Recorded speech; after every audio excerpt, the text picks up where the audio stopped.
Bab 135. Begitu Elaine mendengar bahwa dia telah memberikan gelang senilai 5 atau 6 juta, matanya bersinar. Gelang?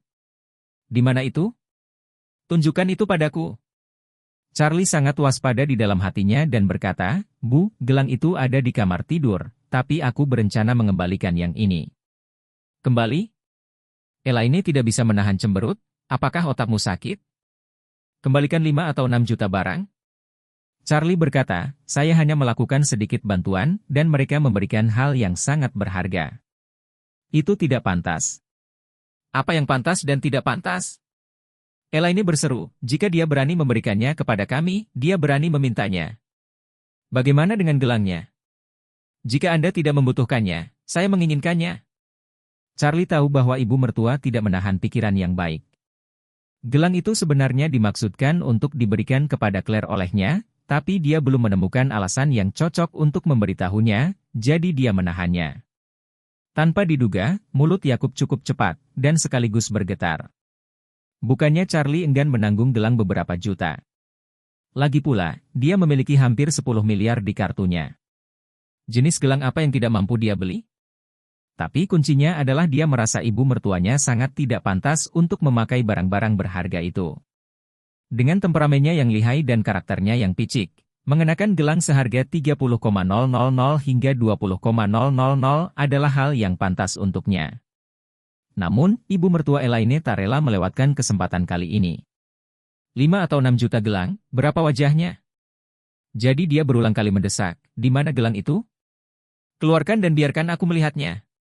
Claire di sebelahnya juga tahu jika gelang ini benar-benar diambil dan sampai ke tangan ibu, itu tidak akan kembali. Jadi dia juga berkata, Bu, karena itu adalah sesuatu untuk dikembalikan kepada orang lain, jangan keluarkan untuk melihatnya. Jika itu menabrak dan jatuh, tidak mudah menjelaskannya kepada orang lain. Kembali? Elaine cemas, berdiri, dan menegur, apakah otakmu menendang keledai?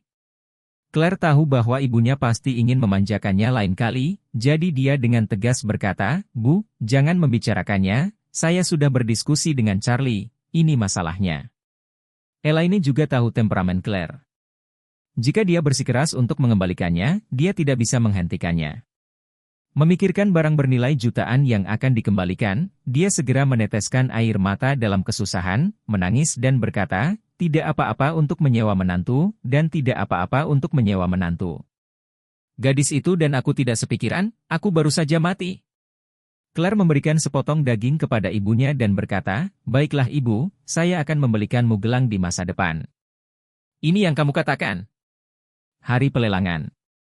Charlie baru saja meninggalkan kamar dan datang ke ruang tamu di pagi hari. Yakub sudah menunggu dengan tidak sabar dan menyambutnya dengan penuh semangat ketika dia melihatnya. Charlie, ayo cepat pergi, jangan terlambat. Mengetahui bahwa dia bisa pergi ke pelelangan, Yakub tidak bisa tidur nyenyak sepanjang malam.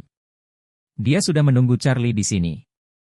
Begitu dia melihat Charlie keluar, dia berbohong padanya dan pergi. Treasure Pavilion adalah sekelompok pecinta budaya dan rekreasi di Aurous Hill City, sebuah asosiasi budaya dan rekreasi yang diselenggarakan secara spontan. Camp dasarnya berada di sebuah rumah bangsawan di pinggiran kota yang indah. Presiden asosiasi memiliki latar belakang. Konon kepribadiannya adalah raksasa real estate di provinsi yang mencintai budaya dan hiburan. Dia memimpin dalam menginvestasikan 100 juta dan mengumpulkan sekelompok pebisnis yang juga menyukai benda budaya dan hiburan untuk membentuk Pavilion Jumbo. Charlie dan Jacob tiba di gerbang Jumbo Manor, memarkir mobil, turun dari mobil, dan melihat sekeliling.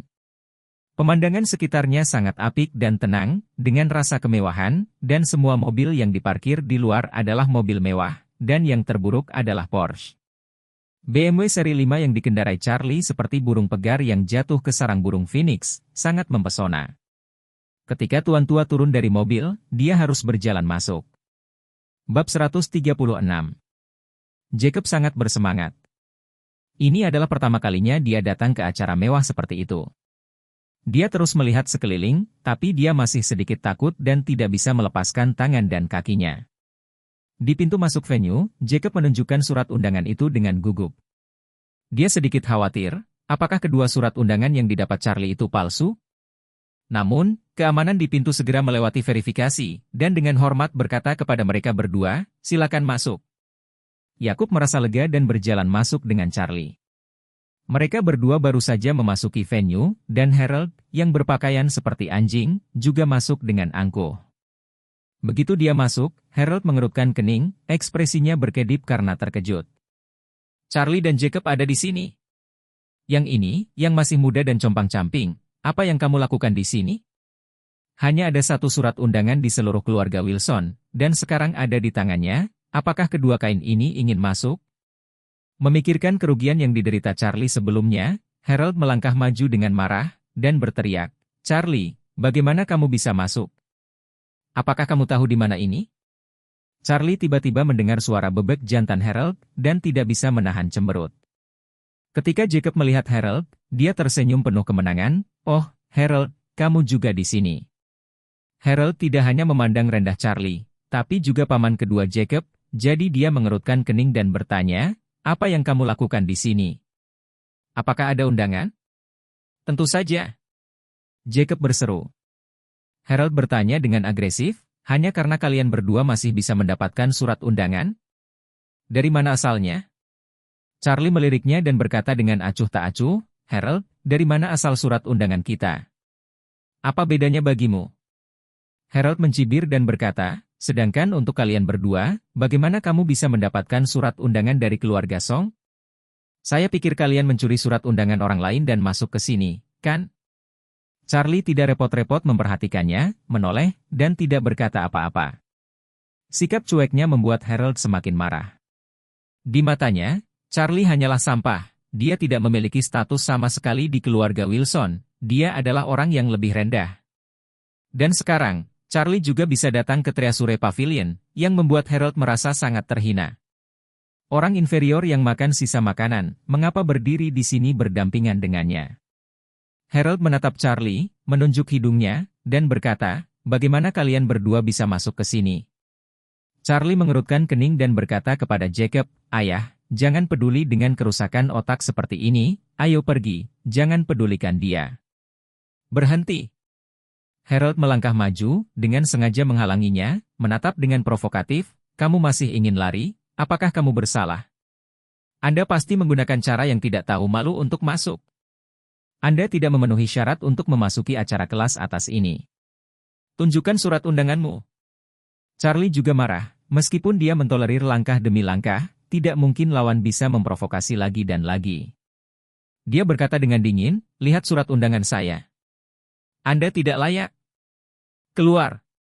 Harold mengerutkan kening, dan amarah mengalir ke dahinya. Di matanya, Charlie selalu menjadi pengecut yang biasa-biasa saja, berani melepaskannya.